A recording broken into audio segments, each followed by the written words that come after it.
for the first country in history, why would Britain or Europe be any different to every other place that Islam has ever gone in history, the whole of history? What do you make of the Daily Beast and others making fun of the Muslims? The Muslims never take over a country. How ridiculous. Ha, ha, ha. We've got the clip in a moment of them at, the palace saying if the queen doesn't convert, she's got to leave. That's what Islam always does. Then they act like we're insane making this up. Anyone who understands history understands it's happened to 45 countries. What I don't understand is, for the first country in history, why would Britain or Europe be any different to every other place that Islam has ever gone in history, the whole of history? What makes us different? It is exactly the same Islam. It hasn't changed. It's not like you take Muslims out of Afghanistan and you put them in Britain and they're somehow different. It's the same book. It's the same Quran. It's the same people. It's the same ideology. This is the speech by Shalim Malik. We're going to show the speech after the break, but since you mentioned it, let's play the clip that CNN played. But then they make jokes and say, oh, it's ridiculous, like Muslims would ever, take over or anything, even though they all say they are and say we're weak and can't believe how pathetic our leaders are. Let's go ahead and play that short clip. Here it is.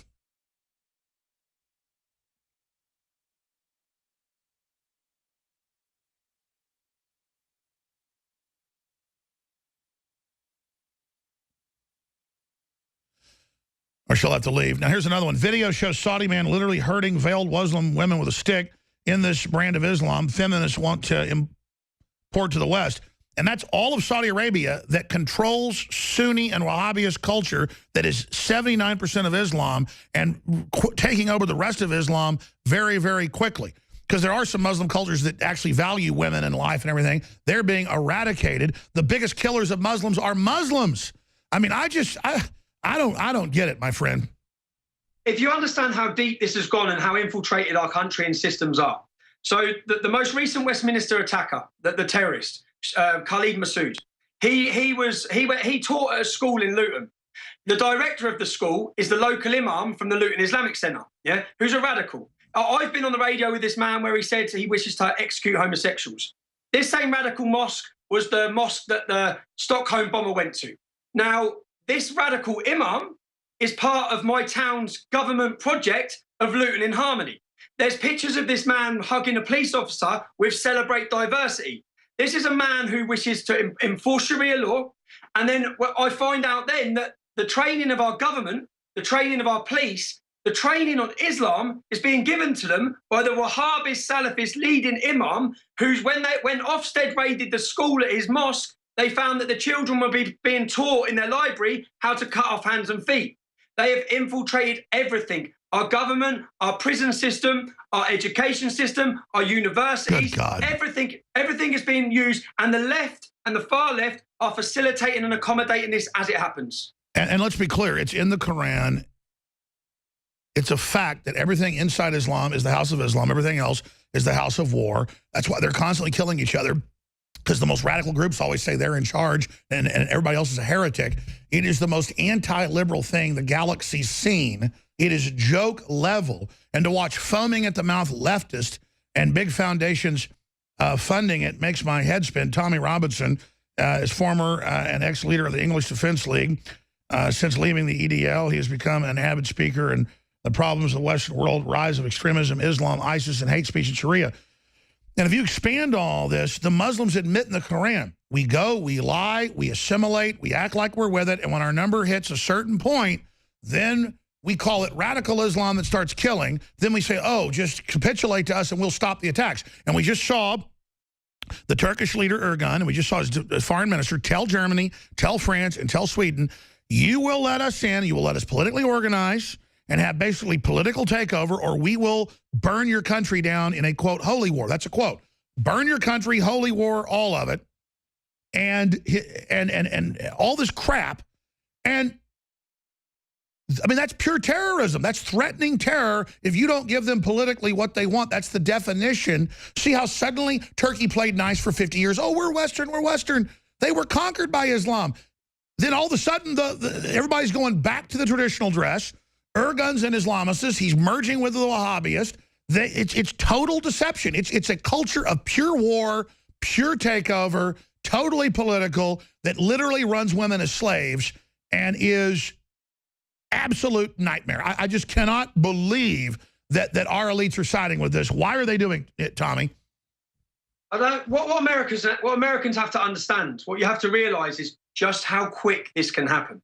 Yeah. So if you'd have said to the people in my hometown, which would have been my parents, if you'd have said 30 years ago, in 30 years' time, there'll be 30 mosques, they'll be banning the emblem of your country, they'll be changing the name of Christmas, every single food will be halal, your troops will be attacked in the streets, your women will be raped and attacked on a daily basis. If you'd have said that 30 years ago, people would have said, never, not here. Yeah, it's happened. It's already happened. There's no comeback for my hometown. Okay, they control the streets, they control the gangs, they control the drugs, they control the town, they control the council. That's it. That's right, because they admit they'll deal drugs or anything because it's okay as long as you're selling it to the kafirs, which is what they call black people, but they call everybody else that. It means slave. That's openly admitted, yeah. As long as they don't care, they can commit crime as long as it's against the kafar. They use their religious intolerance against non-Muslims to justify everything. Now, Americans, you may look and think, and in the UK, since 1960, the Muslim population doubles every 10 years. So when you look around, I've seen it. I've looked around an estate where I'm from, and 5 years later, it's like, what the hell's happened here? How has this happened? Oh my God. And so what's crazy is I was brought up classically liberal, wanting to be open and stuff. They literally, all the videos, they laugh. It's a joke, the arrogance, because they have no respect for us that we are, that we've done this. No, they have no respect because we're so weak. They do laugh at that. And funny enough, I oppose Islam. I get quite a lot of Muslims shaking my hand, and they say, I'll shake your hand because I believe you have courage. Because they're not used to people standing up to them and speaking honestly. They're used to people appeasing and bending over and showing weakness to them. And as a country, what you have to understand, it hasn't happened to your country yet, but they'll be on their way to try. Well, hold on. Tell us what's coming next. And I want to play the clip of that member of parliament who admits, it's a takeover. And, of course, the Muslims won't let you come to their country and set up your system. They'll kill you in a second. See, that's the thing. Let's go to Debit in Florida. Debit in Florida, you're on the air. Great. Hey, thank you so much. Listen, I have bought your product, and I gotta say they're amazing. Anyone who's on the fence, buy it, because I've got Caveman, Superman Vitality, Secret 12, Vitamin Mineral Fusion. I've got the body armor. Wow, thank you. Wow. You're the type of listener that makes it all possible. Which nutraceutical does you like best? I really like the Vitamin Mineral Fusion, to be honest. That's amazing. Really incredible. I drank it in the morning, and I swear to you, I felt incredible. Like I haven't felt in weeks. My morning was fantastic, and I love you guys. I love the InfoWars crew, and I just want to, I want to take this opportunity to tell anybody out there who's on the fence. Just buy it. You will love it. I'm telling you, I've never bought a bad product. What you find in our news is the same thing you find in our products at InfoWarsLife.com. It's a win-win, InfoWarsLife.com.